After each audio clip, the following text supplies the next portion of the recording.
interrupt our program to bring you this important message. Yo, it's Remember the Show. Slick with the flows, where the sparring can go. Who's gonna be on, man, you never will know. Guess you better tune in, cause we live from Chicago. Belal Muhammad, that's the king of the tweets. Jason Anik looks like John, step his hands to his feet. Every Thursday, we gon' give you a treat. It's Remember the Show, hit play and repeat. And retweet, and retweet, and retweet. And retweet, it's Remember the Show, hit play and repeat.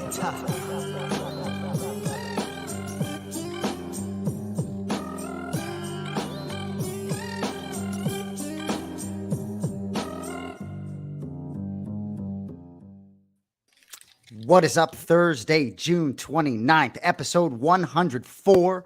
Remember the Show. And those of you joining us live, we appreciate that you remember the show tonight. As always, we are brought to you by the Anik and Florian Podcast. My name is Jason Anik. That is the star of the program. As you know, the UFC's #1 welterweight contender, Belal Muhammad. Nice to have you with me off the top this week. So, dude, you can't go for a run in Chicago? Is that what I just saw an hour ago?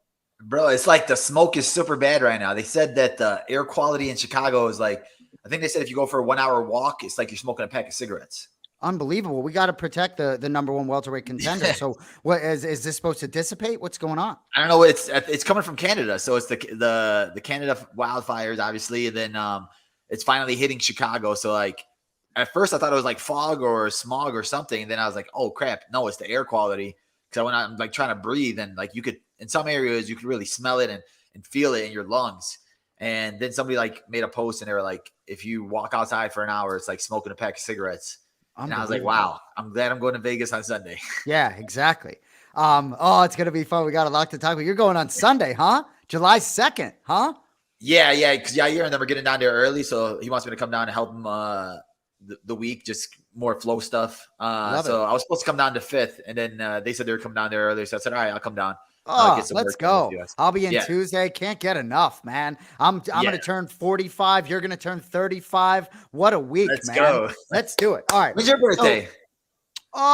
See, I shouldn't have even said July 3rd. See, and you're a Cancer too, and you're July 9th, right? 10 years apart. Just meant to be, baby. Yup. Yeah. So John, yeah, absolutely. John, I fly out. Are you the older or the younger brother? Day. Take a guess. You're the older brother, aren't you? I'm not. No, I'm not. No, you're the John's always like, yeah, Billy would have guessed younger, I'm sure. John's always like, you think I'm going to lose the first race of my life? You know, he's been saying that, from age 6 to age 44. You can be sure. Anyway, so Cody, what's going on, man? Just hanging out, turning and burning here, turning the page. Well, we're gonna fight that shade at the beginning of the show, huh? No, hey, fire away. Thank God Belal's here and not Cody. Thank God. No, well, what I will say, Bully, though, it was, last week. So Nixick, for the fact that he was on, right at 8:30, it was just unbelievable. The loyalty out of coach for the program. But anyway, speaking of the program, dude, let's get right into topics. A lot to get into.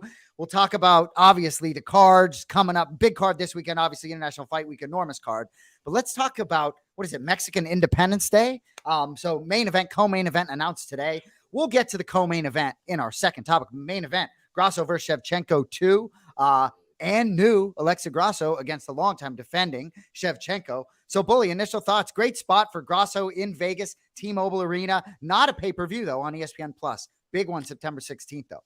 Yeah, it was one of those fights we knew it was going to happen. Shevchenko definitely earns a rematch with her resume, and I'm excited for her because I think a lot of people are still underestimating Grasso. She looked great that fight. I know there was moments in there for Shevchenko, and she looked like she was going to go on to win the fight, but Grasso had those moments where she rocked her a little bit. She was landing good strikes, and even though she was getting taken down, she was never like giving up on herself. And just that ending sequence of her jumping on her back, getting the finish was huge for her. And like, who said it before that once you win the belt, you get like 30% better. I'm excited to see if she does get 30% better, because every single fight we've seen her in, she's been growing and growing and growing.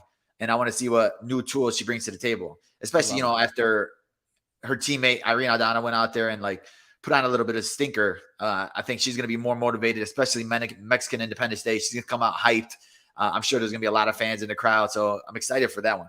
Yeah. Cody, did you see any initial line on that fight? Probably not yet. No, I mean I can look one up. Let's see.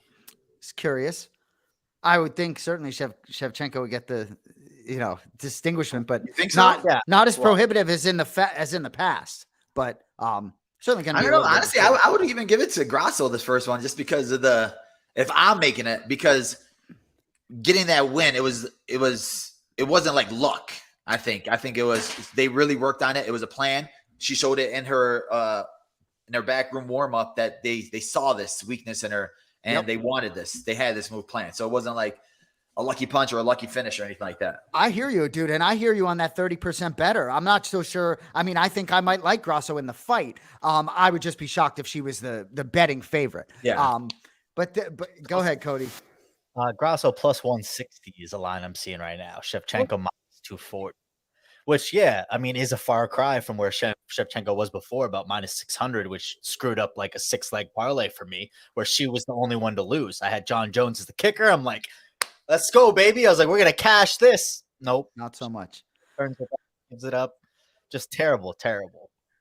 So, Bully, I'm always curious, like in the welterweight division, how some of these other look who it is, ladies and gentlemen, the Duck, Ian Parker of ESPN and PFL fame. What's up, buddy?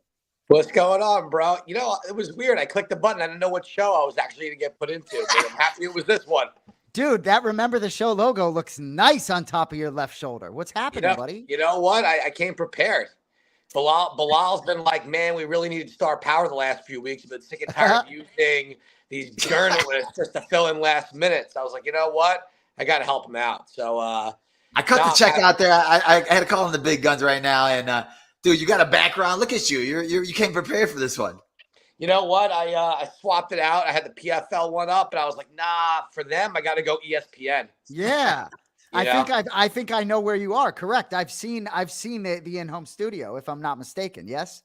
Yeah, no pants, but correct backdrop. So that's good. Yeah, and I would have worn Jordans had I known you were coming on the program because I know you would have appreciated the footwear. Yeah. Well, for Belal. Hey, my dude. See, like, I mean, come on. That's not the type of footwear I'm talking about. But anyway, dude. For Belal, I want to make him feel special for a second. So, he's a croc guy. So, Duck, welcome to the program. Great to have you. I was just going to move to our second topic of the night, the welterweight. I'm always curious with Belal when these welterweight bouts, come about. I mean, if I'm Belal right now, obviously sitting back, hanging out. But Kelvin Gastelum, Bully, we talked off the air briefly, and Bully was talking about him making weight. I still do like 170 more for him if he's really going to be a contender. I love this matchup against Shavkat Rakhmonov. Bully, chop it up first. How do you see this playing out? Initial thoughts?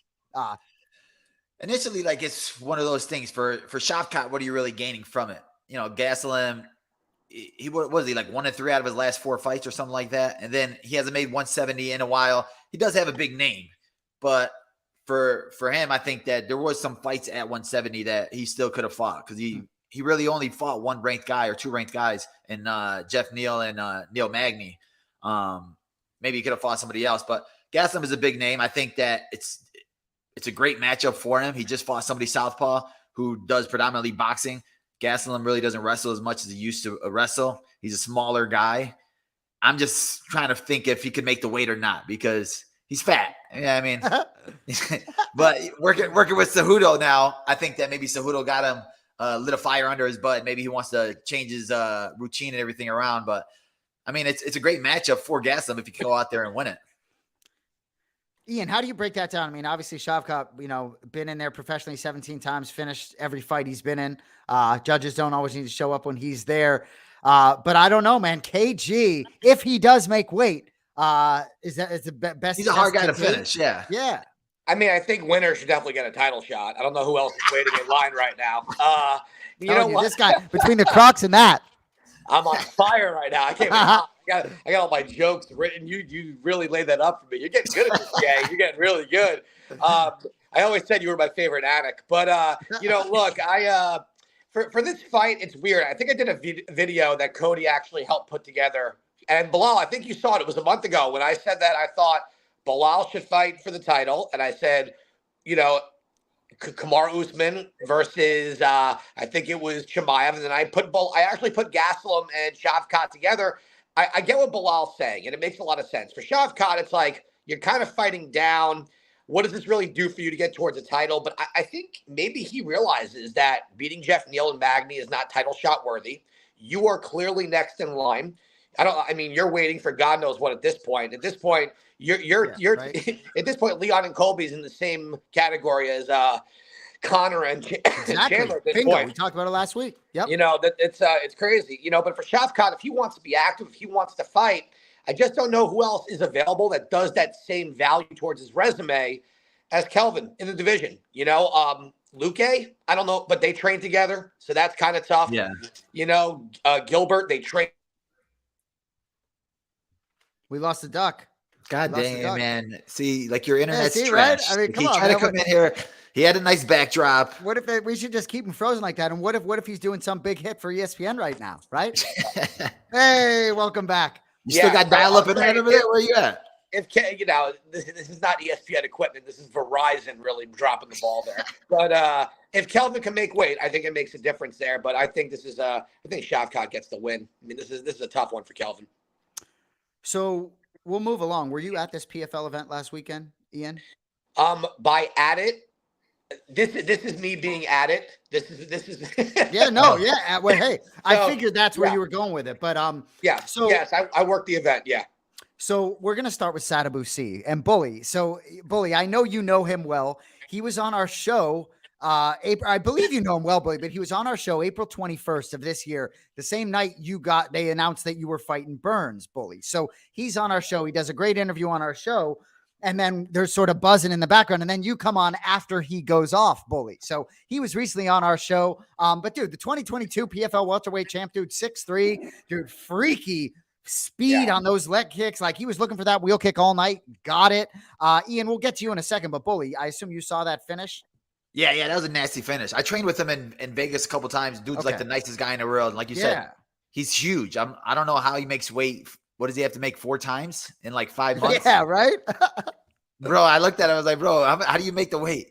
Oh, I'm not bad, brother. I walk around at 200. I was like, oh, okay. Yeah, that's pretty bad for 5 times. I was like, but yeah, I mean, to be a champion and make the playoffs again is crazy. But that welterweight bracket is hard right now. Those 2 Russians, but they haven't matched up against each other.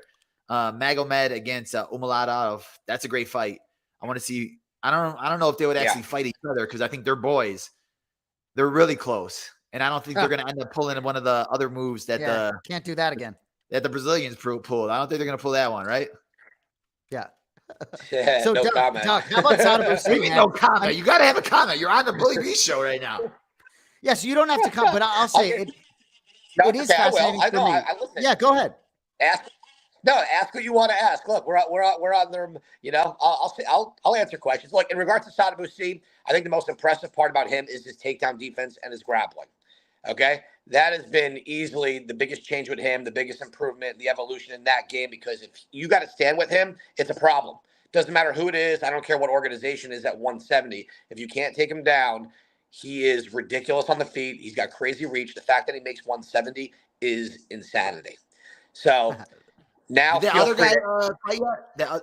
Isn't there another 170 pounder that they're hyping up? Magomed Karamov? Who are you talking about? Kickboxer.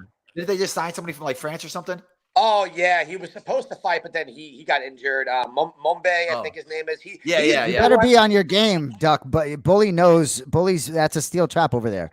He couldn't even pronounce. He couldn't remember the name, so it didn't really matter. Right there. No, you know what? He's a very good kickboxer out of France.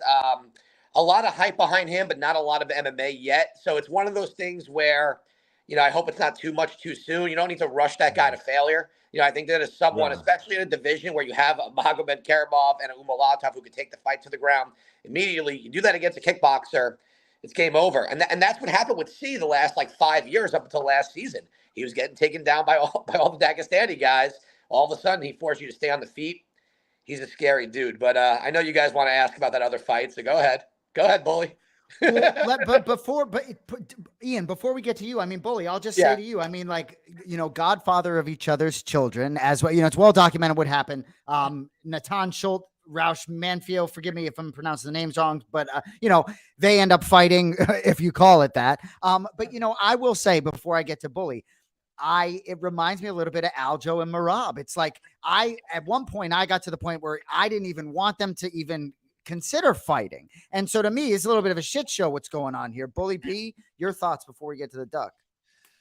I mean, for me, it was obvious that they weren't really going for it. And to me, I'm happy that PFL did it, like pulling it out. I think that obviously it worked out in their favor because they wanted Burgos to make it to the playoffs. Right. But the fact that they said it beforehand, I think somebody said they brought it up to Burgos beforehand if you win, or told the other guys, Manfield and them, that you guys are out before the Burgos fight even happened.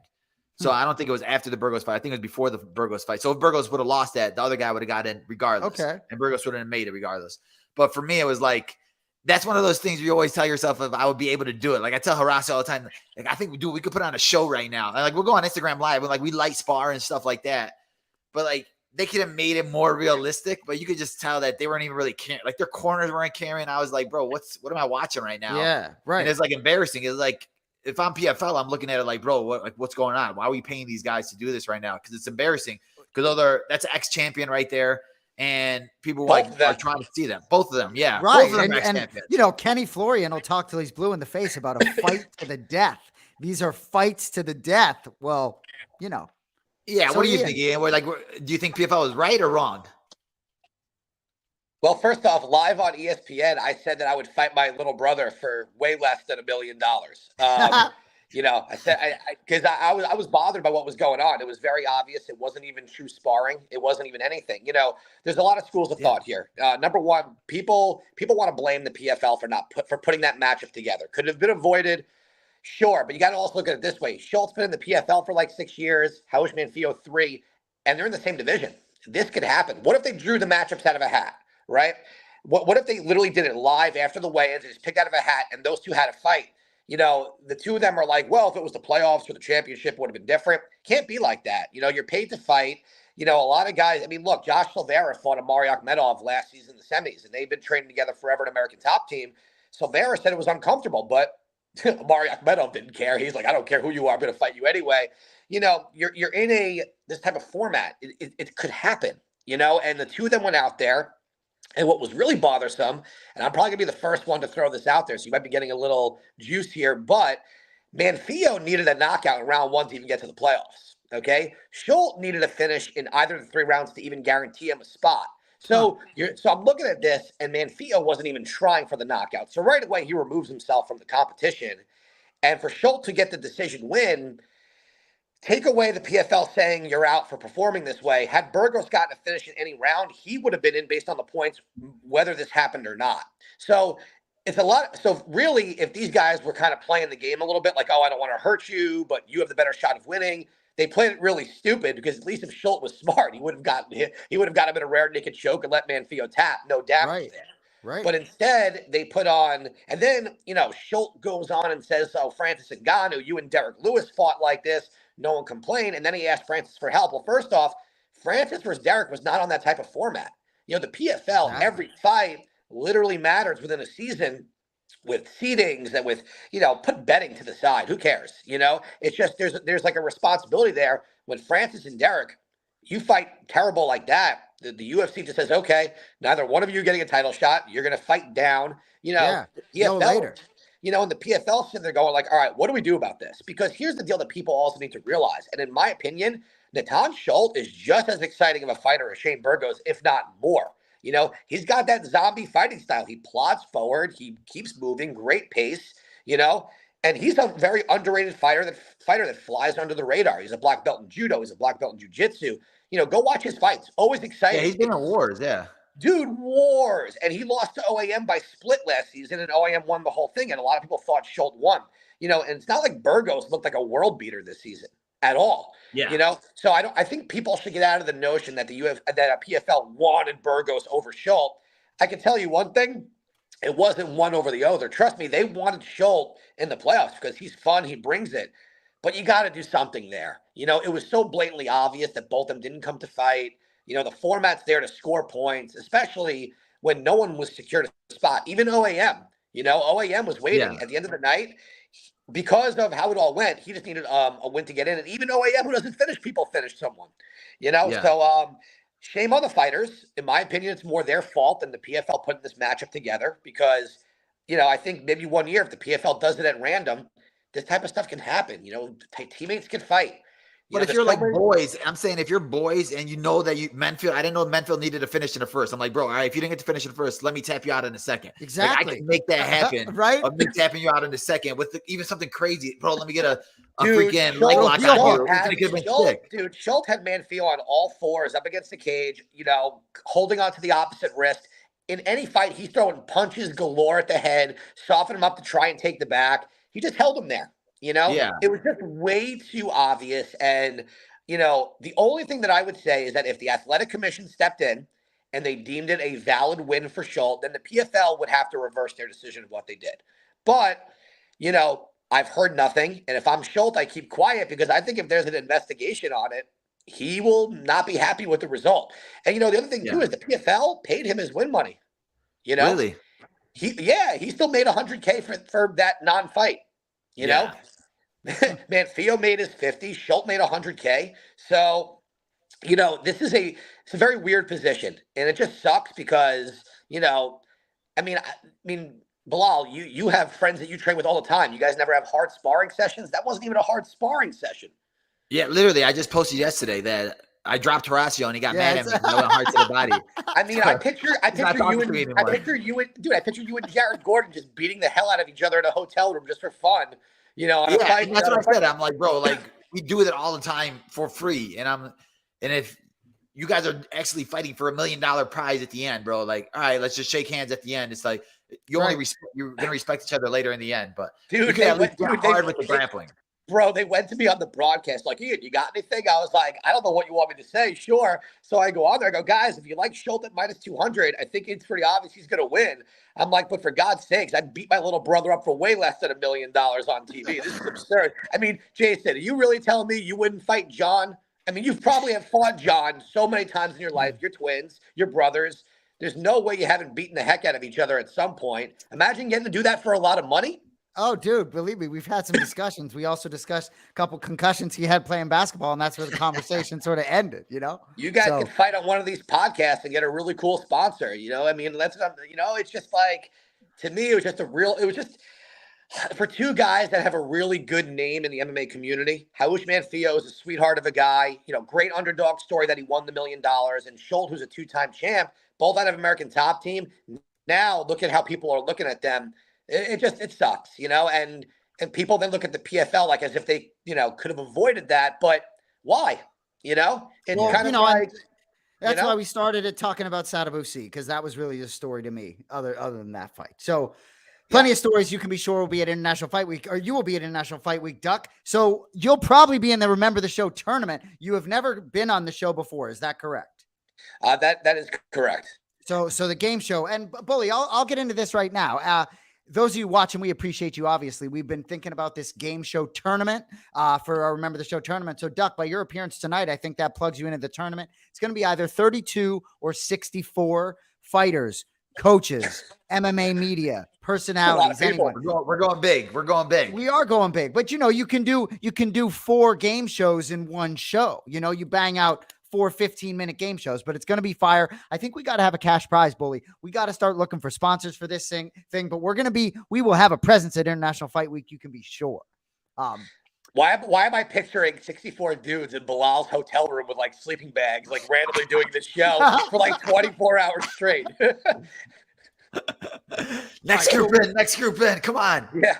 And right behind us is going to be Jay's brother, John, doing his note cards. Like, will these guys keep it down already? Exactly. I've gotten into the note card game a little bit.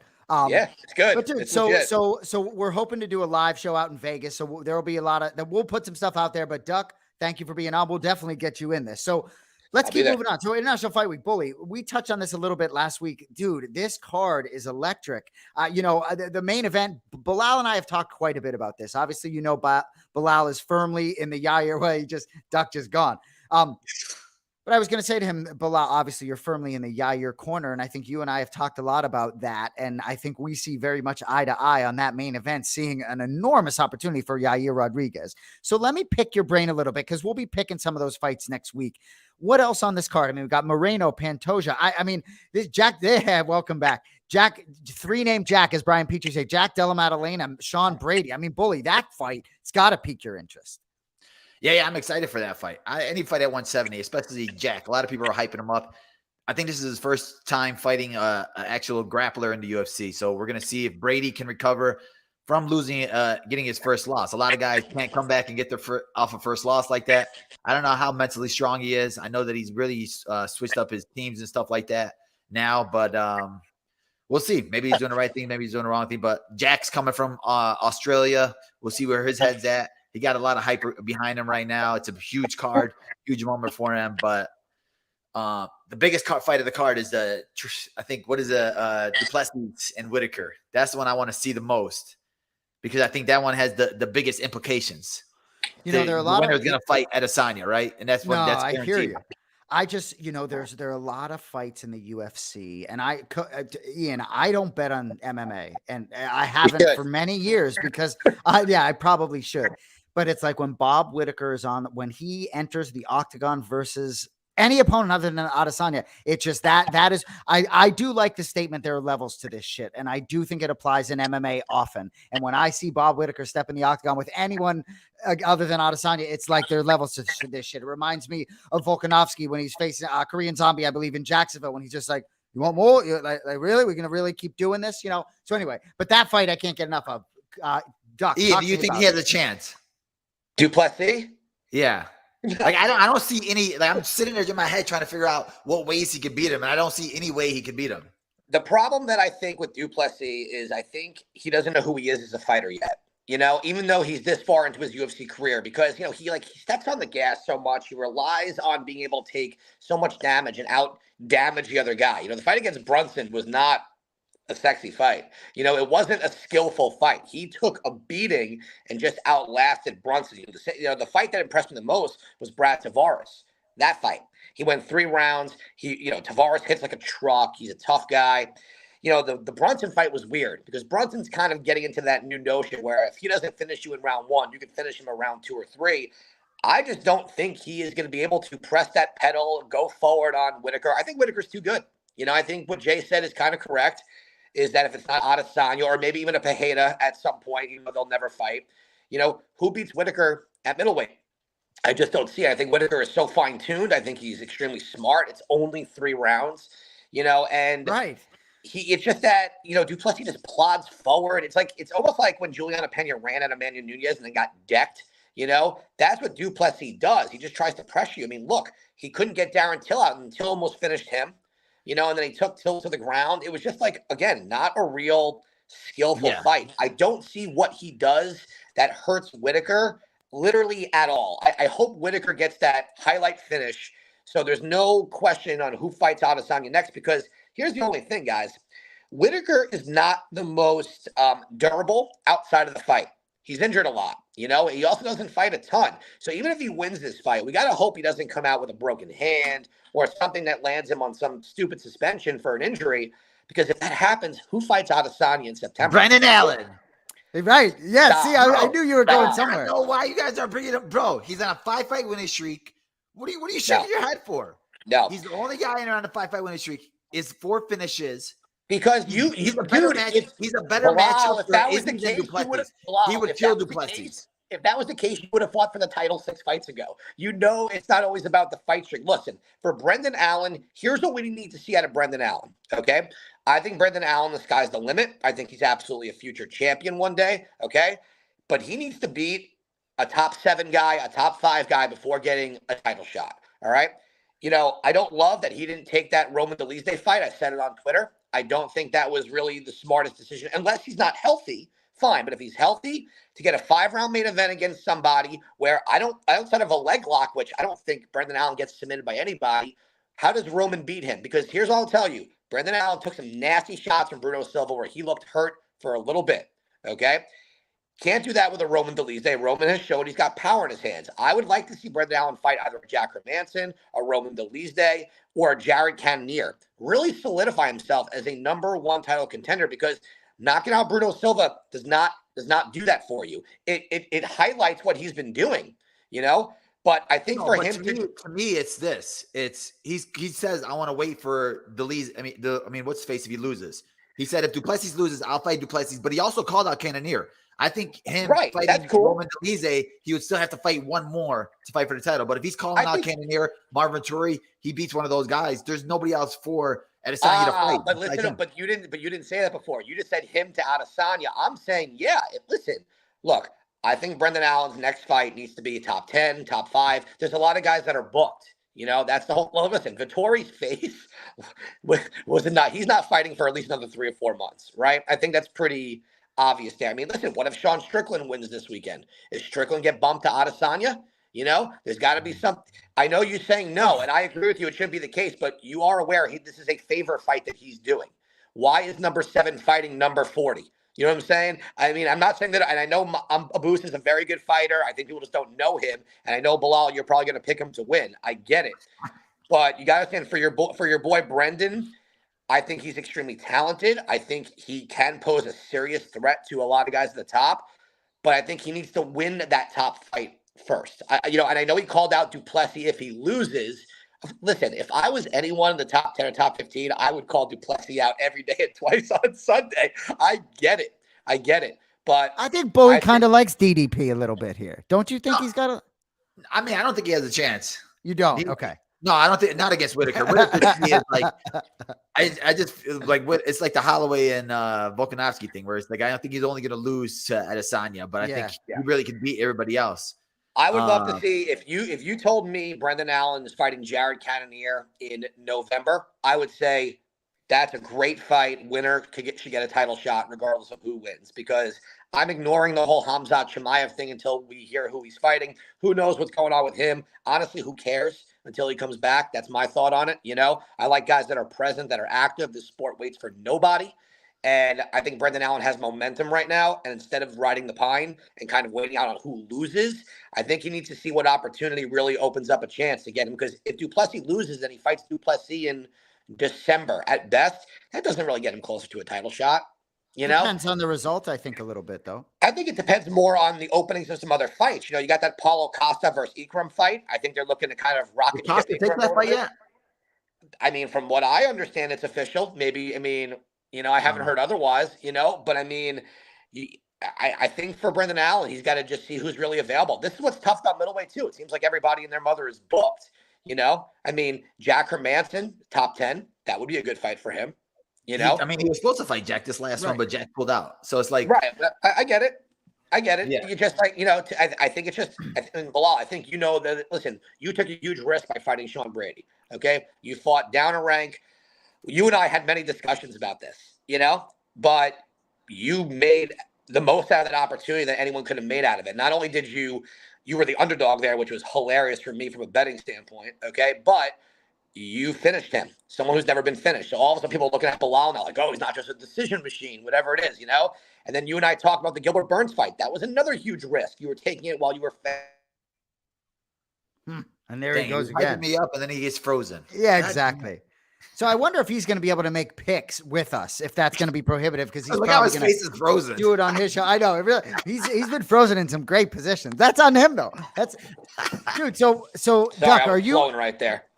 You've been flowing. Hey, so are you able to make? You can't make picks. You can't. We're picking three on UFC. You might be able to talk about them. You can't pick them. I did my show earlier today, so I guess if I'll do a pick for you guys. All you right, yeah. Hey, so we're going to roll into Bully's picks. You say whatever you want. You don't have to say what you don't want to. Cody, whenever you're ready. How about this? How about you guys?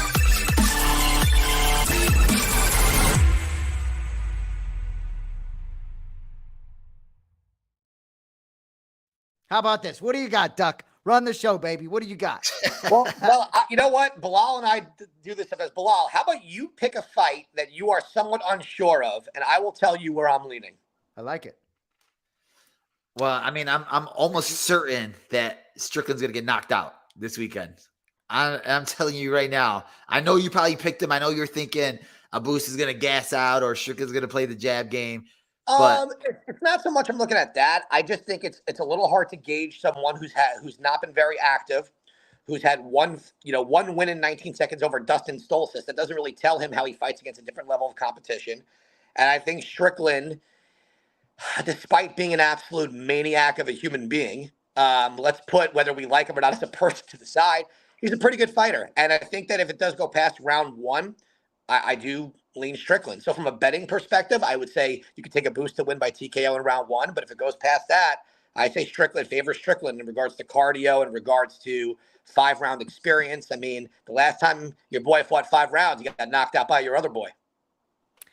So, oh, exactly. Really enjoyed.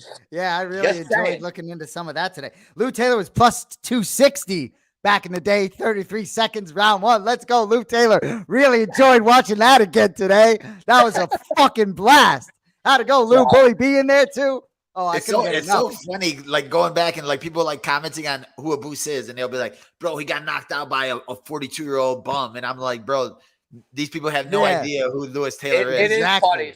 They don't know who he is. Some old guys going like, if they God saw dang it, that- Oh, yeah, Ian. Verizon. Verizon. God is dang it, kicking. Ian, your Verizon is Picking on trash that. right now.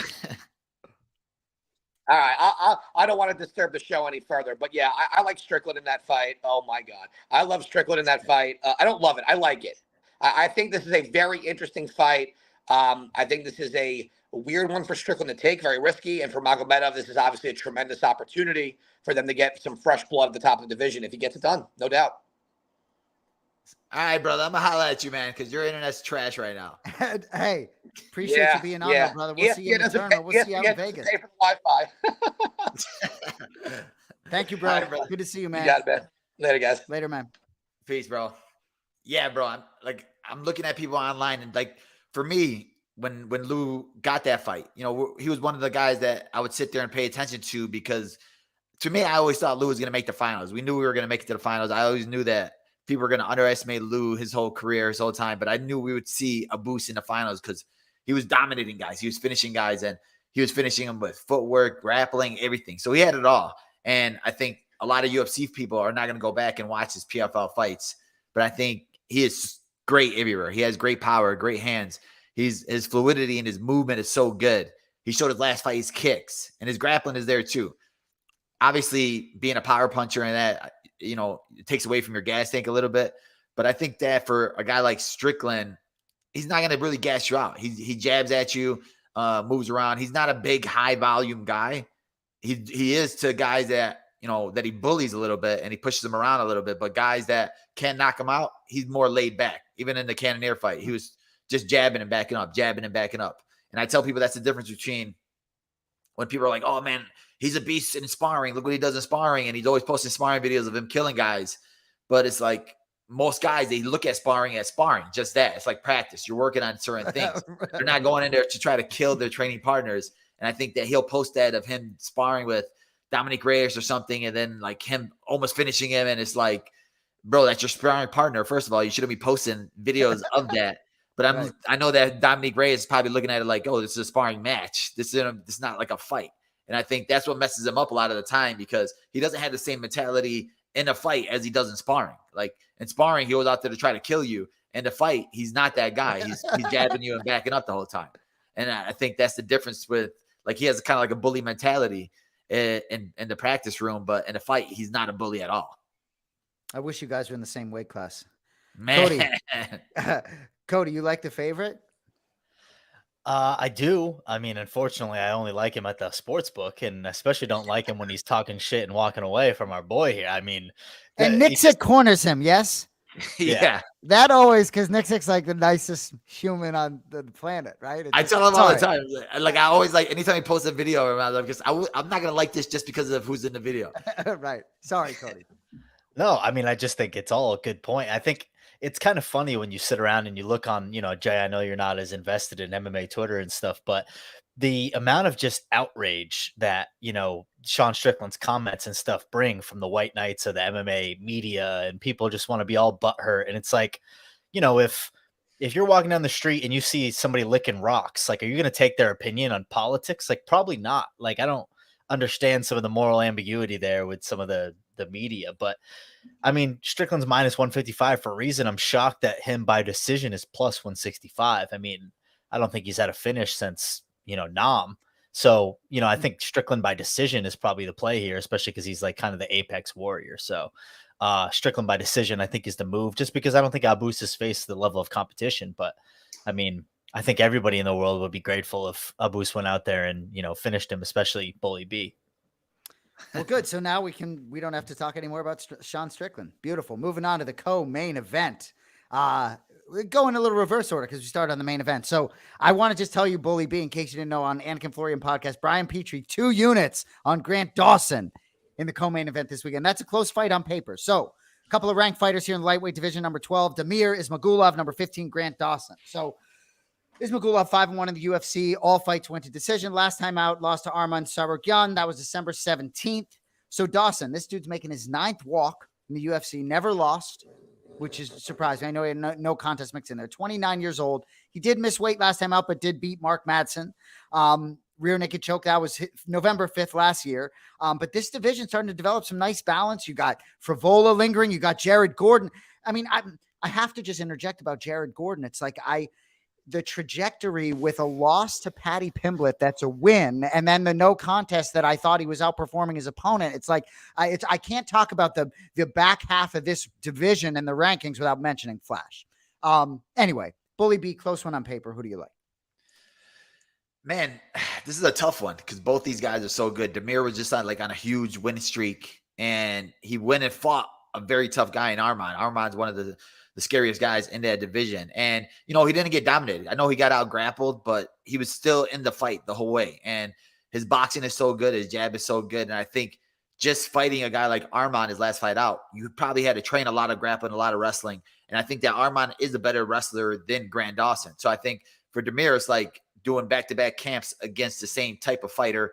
Grant Dawson, his strike is not really there, but his ground game is really good. His wrestling is really good. He's huge for the division. And, he has a really good rear naked choke. I think Damir is just better on the feet. And I think that fighting Arman his last fight out is going to help him a lot here because he knows how to deal with the grappling, deal with the wrestling. Grant had a huge win his last fight out, got a big finish, but I don't think he's going to be able to finish a guy like Damir. I think Damir just has too much heart. I know Damir had some health problems and he retired and then he unretired. But yeah. He seems motivated now. He's one of the best guys, one of the best sleepers in the division, I think, one of the toughest guys in the division. And I think that, Grant gets tired. Grant gasses out a little bit. He shoots in without really he doesn't have really great setups for his takedowns, and he'll just shoot. And then eventually the guy will end up falling down. But I think Damir, like I said, since he was just training for a great wrestler, wrestling for a great wrestler, I think his wrestling probably leveled up in that camp. I think he's going to be able to defend a couple of takedowns and then use his jab to stay on the outside. And I think not finish him, but pick him apart a little bit. So I'm going with Damir here. I like that. I tell you what, Brian Petrie, if you're watching, man, I'd be curious. They fire back nicely against you there on Grant Dawson. Cody Merrow, which side do you lean in the co-main event? So I'm going to lean the same way as Bully here. And for all the points you mentioned, it was actually interesting to see since the Anik and Florian podcast taped on Monday, the line has moved. Grant Dawson was an underdog. Now it's about to pick him. And I'm not really sure why, as Bully. Brian Petrie, what do you mean? Moving the needle. The big green hammer, like dropping the big gun. Right. But like as Bully said, I think Grant Dawson did go out there and get a finish against Marco Madsen, but Marco Madsen's not known for his grappling. He's known for his wrestling. So, to go out there and sub Marco Madsen, is not maybe the feather in the cap that it looks like on Tapology. He beat Jared Gordon, who we all think is a very high level fighter, but I don't think Damir is going to go in there and play maybe the same game that Marco Madsen did. So I think Damir here is going to get the win. I think this is going to be one where it goes to a decision. It's minus 190 to go to a decision. So, barring some, fuckery in the judging room, which, is always a valid concern, I think Damir is going to go out there and probably get the win by decision. Both guys on Damir. Is Magulov in the co-main event. So the final pick of the night, I love it when it's in your division. I've said it before. So Max Payne Griffin. Plus 210 is last I saw. Michael Morales minus 250. So Griffin quietly won 4 or 5. That surprised me a little bit. Only blemish during that stretch, a loss to Neil Magny, Belal's favorite fighter. You got a lot of favorite fighters. I like saying that about a lot of guys. Neil Magny, Sean Strickland. That was last March. Bounced back a split decision win over Tim Means last October. Seems like a pretty stiff step up in competition here. I don't know too much about this kid, Michael Morales, but 14-0, 11 knockouts, 2-0 in the UFC, both by TKO, just turned 23. Look out, Bully. What am I missing? I'm sure I'm missing something about the kid Morales. Who do you like in this featured bout? To me, I thought Max Griffin beat Magny, and that just sucks so much. Interesting. That's a good point. It was such a close fight. It was close decision. He almost had him finish in the first round. And you're thinking back to where would he be now? He'd be freaking ranked. And it like sucks for him because now you got to fight this monster up and comer. There's a lot of hype behind him. I think he has a wrestling background, but he's more of a striker. He's very strong. He looks huge. I follow him on Instagram. The dude's like lifting like 800 pounds anytime he wants. But he's a big young kid. He hasn't really fought in the level that Max Griffin's at or any type of veterans like that yet. I was watching him for Ramiz Brahimaj because Ramiz was supposed to fight him, and I was watching tape on him just to study him and tell Ramiz what I think he should do. And I think that against a wrestler, I think he would struggle a little bit. I think high-level wrestlers will make him scramble, and you want to make him a little bit tired because he has power early. For Max Griffin, he's just a hard guy to fight. A lot of people underestimate him because when you look at him, he has crazy power that people sleep on, and he'll catch you because he uses lateral movement, then he'll explode in. Uses lateral movement, then he'll explode in. He's really good with his footwork and smart with his footwork. And I think that he's going to use that to pick this fight apart a little bit with Morales. I think he's going to stay on the outside, use it. I think Morales is young, undefeated. He's going to try to come out with power early, and I think that Max will end up catching him with the counter because he has a very hard right hand, and he drops a lot of guys with it. And he had a great knockout his last fight out. So I'm going to pick Max here. I love it. Bully. Max Griffin takes the O. Cody Merrow, favorite or dog here? Griffin, Morales, talk to me. Well, I mean, as usual, when Bully goes first, he makes me question my decisions here. Because, yeah, man. I think Michael Morales is going to go out there and, Max Griffin, almost impossible to put away. I'll pull one out of the back pocket for you. The last time that he was finished was 2016 on UFC 202, Diaz versus McGregor 2 by Kobe Covington. So it honestly might be the last time that Kobe's got to finish too. But really? So Michael Morales, I think he's got his hands full. It's a huge step up in competition. Max Griffin's obviously one of the veterans of the game, 19-9 record. Getting up there in age, though, 37 years old. So I think this is going to be one for the new breed, but I think it's going to go to a decision, which is, I believe, a plus 165 for Morales. So that's where I'm leaning on this fight. But, I can't put any money on it now because Belal's got me, second guessing myself. So exactly gonna have to be cautious at the window there. But I think Morales gets it done by decision. Should be a good fight card. And then next week's going to be absolutely bananas. We will be doing some live programming somewhere, probably Friday of next week. Cody, talk to me. What's up? So I just want to get Belal's opinion on this fight. Just one more, Please. Kevin Lee making his return to the UFC against Renat Fakhretdimov, just a great name to say. I just wanted to get your opinion on this fight. Like how I'm sure maybe you've seen Kevin Lee training when you're in Vegas, but how do you see this fight playing out? And do you think that this is, a renaissance for Kevin Lee? I think he's training at Sanford MMA now. I was training down there when he was down there. I just think it's a very tough fight to come back to, especially for Kevin Lee. And then, he was talking about the Apex, and it's going to be his first time fighting in an Apex type crowd where there's a smaller crowd, and he's used to fighting in front of big crowds. He's always a pay-per-view guy. He's fought for the title. He's fought Oliveira. He's fought all these guys, top big names. And I'm wondering if he's looking past Renat a little bit because he did bring up rematches with Oliveira. People are always waiting for him to have a soundbite at the press conferences and things like that. And even though it's not really even a press conference, it's just like a media day now. He's got a guy that's used to being in press conferences. Apex is just a lot smaller for him. His first time back. I don't know why he took this fight because Renat is a monster with the wrestling. He'll shoot on you 50 to 60 times, and he'll just keep doing it and doing it and doing it. And we've seen Kevin Lee get tired in fights. That was one of his weaknesses, is getting tired. But we've also seen him knock out guys like Gregor Gillespie, who we thought was going to go in there and take him down and wrestle with him the whole time. But I think Renat, this guy's tough. He's big. He's going to be relentless with his takedowns. For Kevin Lee, he didn't look that great his last fight against Diego Sanchez, and that was Diego Sanchez.